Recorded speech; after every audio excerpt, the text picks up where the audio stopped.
Halo, selamat malam. Berjumpa kembali bersama saya Sandro Jabrik, wong gandeng sak donya. Mohon untuk tidak menyebutkan nama dan identitas dalam percakapan ini karena percakapan ini akan saya naikkan dalam konten YouTube. Gimana, Mbak? Iya, iya Mas. Saya kan gini, baru di Hong Kong kan 2 bulan. Oke. Iya, baru di Hong Kong itu 2 bulan. Terus? Terus kebetulan itu dapat majikannya itu mapan pisan. Bisa nggak pakai hands free, Mbak? Karena suaranya sampai nyebul-nyebul. Oh, ini jelas nggak? Suaranya kresek-kresek. Sakit telinganya nanti yang dengerin. Gimana? Ini kan saya kan baru di Hong Kong itu 2 bulan. Siap. Terus kebetulan itu dapat majikannya itu gimana ya, mapan gitu nah. Terus? Terus saya ini rencana ini pengen ke Makau aja, pindah haluan, tapi masalahnya itu masih dalam potongan. Nah, kalau misalkan potongan itu saya tutup. Halo? uh, Potongan gimana? ya jelas ya.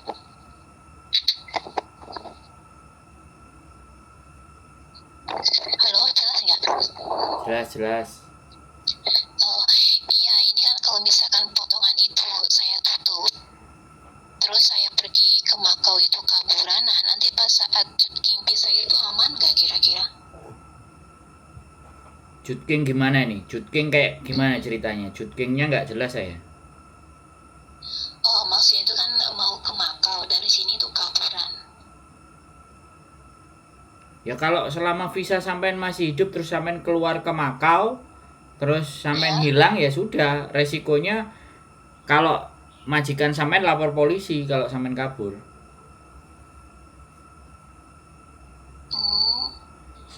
Jadi sekarang aku ngikuti alure sampean, tapi saya nanti punya cara supaya sampean nggak dianggap kabur, supaya sampean aman, supaya baik. Saya tahu caranya. Gimana? Sampean sudah pernah di Hong Kong belum sebelumnya? Belum, cuma di Singapura sama Taiwan. Sampean masih pakai hands free ya? Enggak, ini udah enggak. Soalnya suaranya kok oke. Jadi gini, sampean kan di Singapura dan Taiwan. Taiwannya kaburan.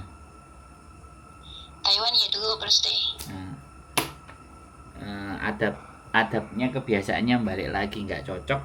Oke, aku nggak akan pikirkan itu. Sekarang gini aja tekniknya ya kan. Kalau sampean baru 2 bulan, bagi saya ya jangan kabur. Udah akui aja sampean break. Ya, supaya hidup sampean enak ya. Sampean akuin break kontrak, setelah break kontrak kan sampean ada sisa 14 hari dari tanggal yang disepakati dengan majikan break kontrak. Nah, sebelum sampean ngebreak, sampean sudah cari informasi pekerjaan di Makau.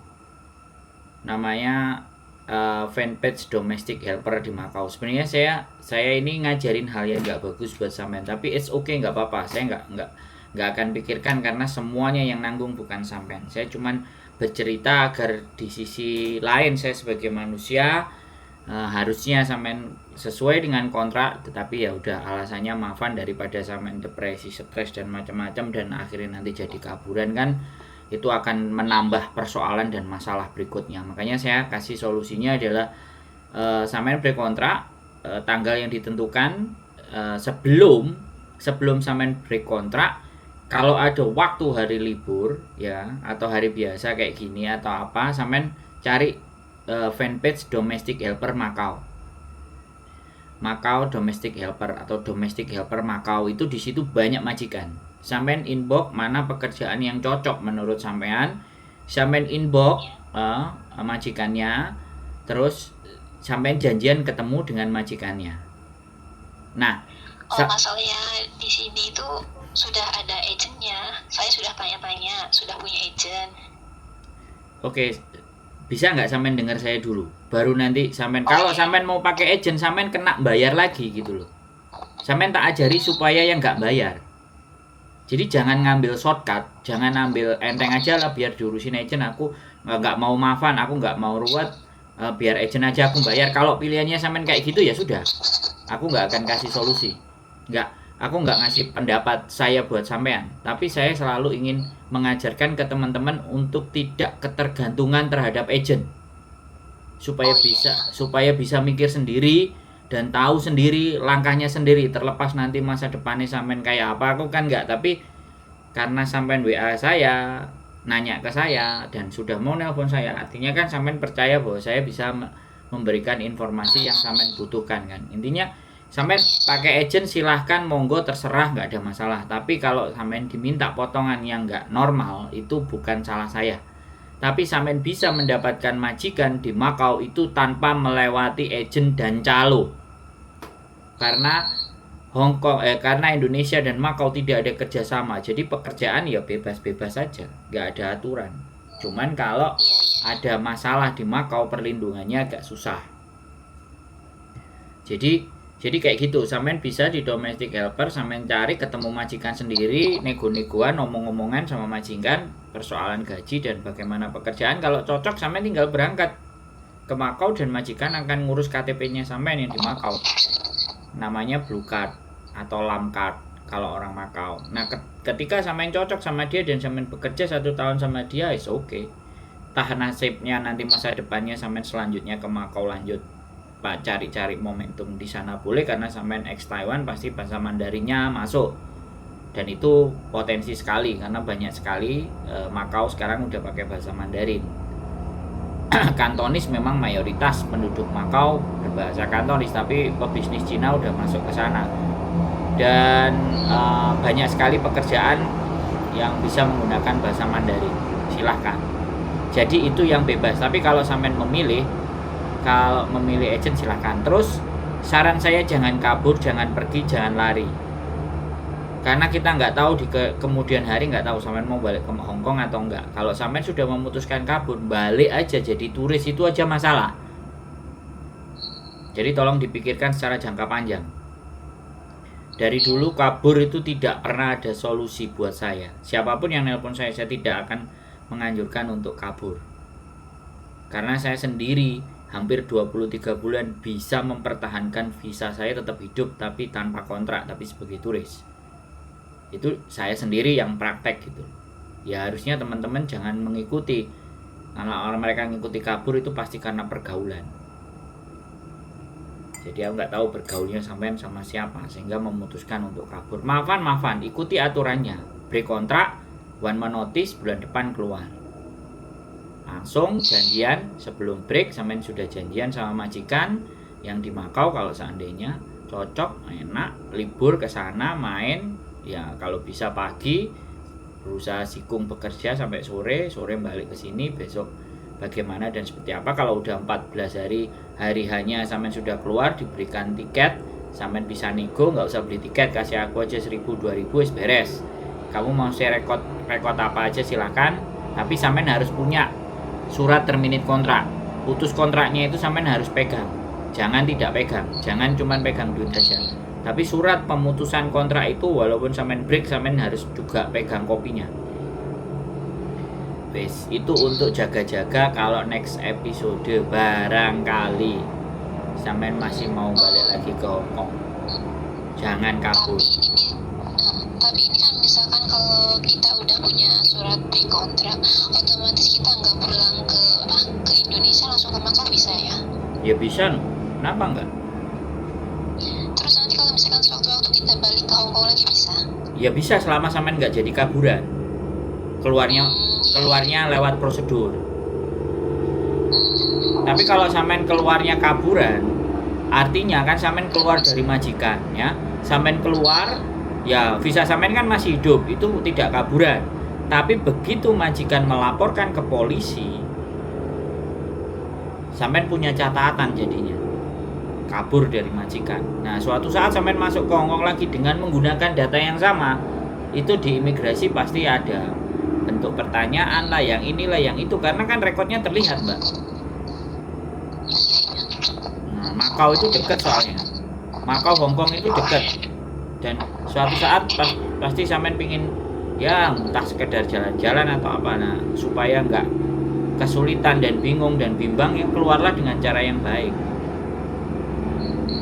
Tadi paspeknya apa mas? Domestik apa helper?